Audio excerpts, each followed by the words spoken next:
Dr. Bonnie Henry, given what the Premier has just said in confidently stating that the circuit breaker will be lifted come Tuesday, I mean, you had mentioned in the last briefing that we'd have to take a look and see how the numbers were doing right through until the long weekend. Are we just that confident that we're headed in the right direction that we can be so sure to make those statements now and not come Tuesday? You know what? All of the things, you have the same information that we have. We are seeing things go in the right direction, but we also know that we have learned in the last 18 months that things can change quickly.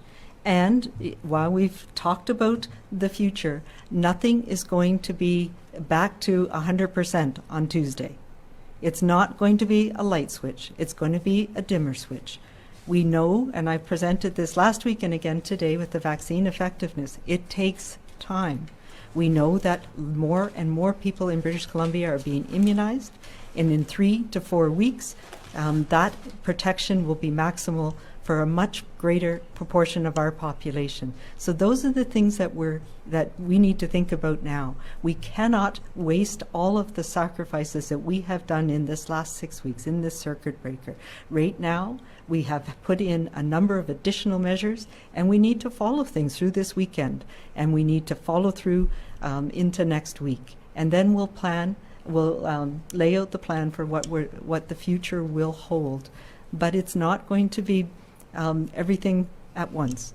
It's going to be slowly but surely moving towards the light. Follow up, Tanya? Yes, please. And for my colleagues, Minister Dix, if we could get answers in French as well for both. Thank you. Yes, as we've seen, case counts have been on a stronger downward trend recently. What do you attribute this to? I mean, these restrictions have largely remained the same since the end of March, except for the non-essential regional travel ban that was added along with the circuit breaker extension a few weeks ago. So what's changed that we're seeing the indicators go down now? Has weather been a factor, for example?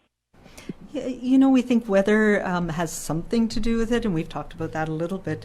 But really, it takes time. As we know, the case today was exposed as long as 14 days ago.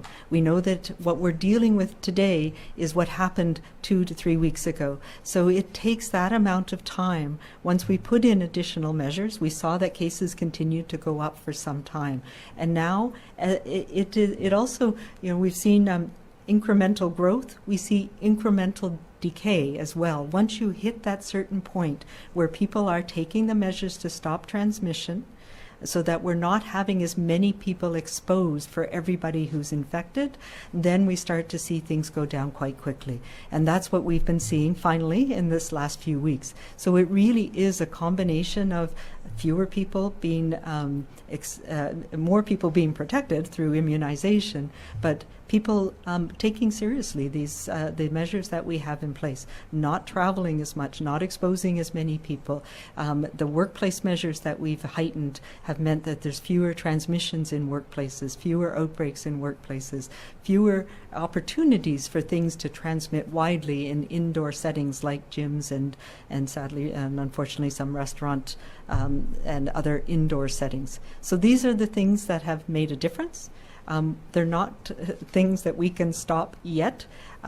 As we get down and down in cases, it's going to become more and more challenging to reduce them even more. So it's just a matter of okay, now anyway, yes, the short answer is it's because the things that we're doing are stopping us from exposing greater numbers of people, and over time we see that decrease. And thankfully, we're seeing the decrease reflected in the people who end up in hospital and end up in ICU.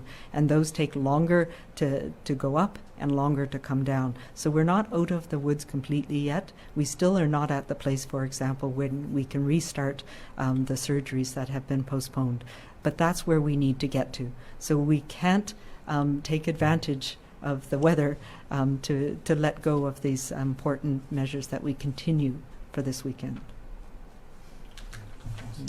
That was kind of, maybe you can summarize it better in French. Well, en français, c'est bien ça. Just to say to everyone that tomorrow, Friday, there'll be an update at around 3 o'clock with a full update. On Monday, there'll be a more limited update just to bring everyone up to date on Monday of the long weekend about where we are with respect to case counts and vaccinations and so on.